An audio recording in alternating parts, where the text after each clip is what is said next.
Apakah kunut subuh itu ada dalilnya? Kunut subuh itu ada dalilnya. Kunut subuh terus menerus ada dalilnya. Hadisnya dhaif. Dhaif itu artinya apa? Lemah. Lemah itu boleh dipakai atau tidak? Nggak boleh dipakai. Ingat tuh, hadisnya ada dhaif. Kalau dhaif nggak boleh dipakai.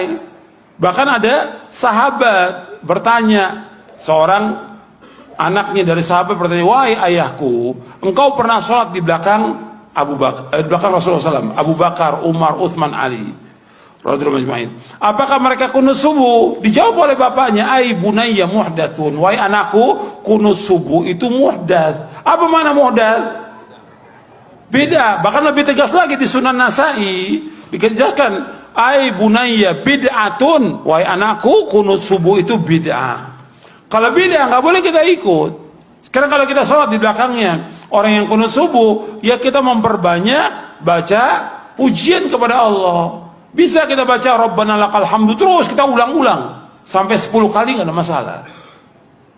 Bahkan Nabi pernah membaca li rabbil hamdu li rabbil hamdu li rabbil hamdu li rabbil hamdu terus sebanyak-banyaknya.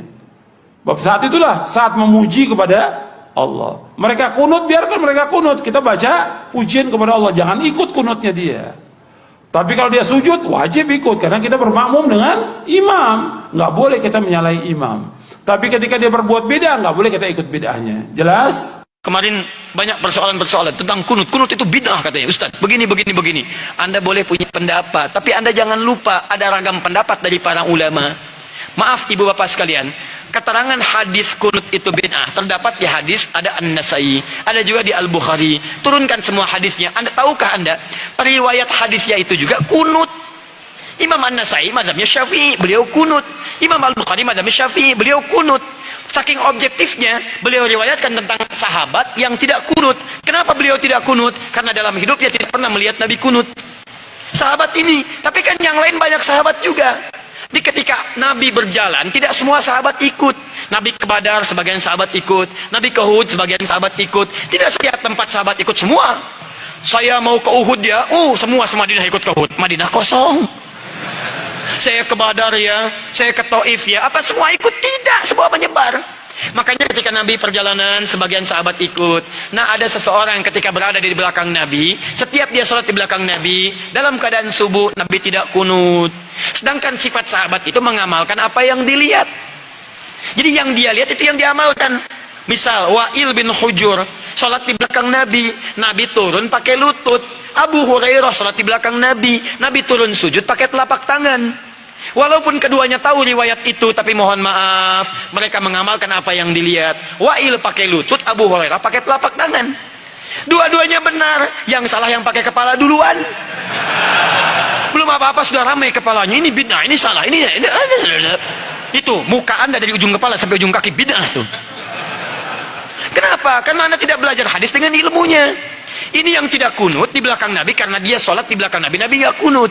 Tapi ada sebagian sahabat sholat di belakang Nabi, Nabi pernah kunut. Ada Abdullah bin Umar, Nabi mengajarkan kunut pada Al-Hasan cucunya. Dari situ disimpulkan oleh ulama. Apa kesimpulannya? Yang mau kunut silahkan. Maka Imam Malik kunut, kunutnya sebelum ruku disirkan. Imam Malik itu Masya Allah, anak sahabat besar. Anas bin Malik, lahir anaknya Malik bin Anas, 93 Hijrah, lahirnya di Madinah, tumbuh di Madinah, besar di Madinah, jadi mufti di Madinah, wafat di Madinah, dikenal dengan Imam Madinah, Darul Hijrah, Imam Madinah kunutnya sir. Imam Syafi'i muridnya Imam Malik, lahir tahun 150 Hijrah, kunut. Beda dengan gurunya, Syafi'i dijaharkan, kunutnya ba'da ruku, bangun setelah i'tidal dijaharkan. Bacaannya sama dari Nabi, Allahumma hdini fiman hadid. Kalau jadi imam, Allahumma hdina fiman hadid.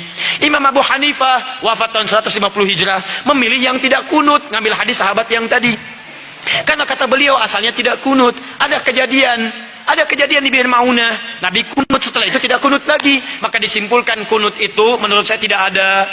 Karena sementara saja, setelah itu tidak ada. Maka kembali ke asal, tidak ada kunut. Abu Hanifah tidak kunut, diamalkan itu dari yang tadi. Imam Ahmad datang kemudian, lahir tahun 163 Hijrah. Imam Ahmad muridnya Imam Syafi'i, Syafi'i muridnya Imam Malik. Imam Malik masa yang sama dengan Imam Abu Hanifah, wafatnya duluan Abu Hanifah. Apa yang terjadi dengan Imam Ahmad? Kata Imam Ahmad, saya ambil yang pertengahan, tengah-tengah saja. Ini kunut jahar, ini tidak kunut. Saya ambil tengah-tengah. Apa tengah-tengahnya? Nabi kunut saat ada peristiwa besar membutuhkan doa. Sebelumnya tidak kunut. Saat ada peristiwa itu beliau kunut. Setelah itu tidak kunut lagi. Menurut pemahaman Imam Ahmad bin Hambal. Maka saya simpulkan kunut itu saat ada peristiwa besar saja yang butuh doa. Peristiwa besar butuh doa namanya nazilah. Maka dikenal dengan kunut nazilah. Tapi hebatnya Imam Ahmad dengan Imam Syafi'i tidak ada masalah. Salat di belakang Imam Syafi'i beliau kunut. Imam Syafi'i salat di belakang Imam Ahmad beliau tidak kunut. Imam Syafi'i datang ke tempat Imam Abu Hanifah. Imam Abu Hanifah sudah wafat. Ketika beliau memberikan ilmu di tempatnya, kemudian diminta jadi imam saat subuh, beliau tidak kunut. Selesai itu kata muridnya, "Ya Imam, kenapa Anda tidak kunut?" Kata Imam Syafi'i, "Saya menghormati pendapat di tempat Imam Abu Hanifah yang tidak kunut." Luar biasa. Imam besar, ahli fikih, imam madhab, ahli hadis, paham hadisnya, tidak ada masalah.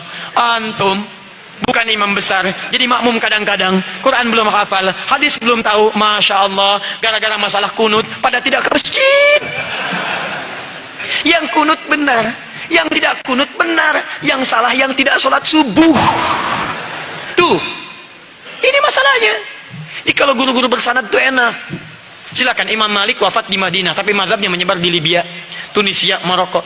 Jadi kalau antum ingin melihat mazhab ahli Madinah dulu, prakteknya di Libya, prakteknya di Maroko, prakteknya di Tunis. Tiba-tiba datang orang sekarang yang tidak tahu ilmu mengatakan, Masya Allah, lebih bagus orang Madinah dibanding dengan orang Libya. Dipecah-pecah kita di situ.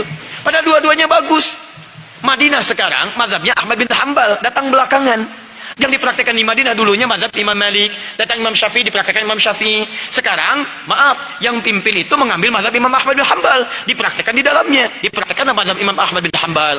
Kalau Anda ingin melihat Madinah tempo dulu, pergi ke Libya, pergi ke Tunisia, pergi ke Maroko, pergi ke Aljazair, itulah mazhab Imam Malik di sana.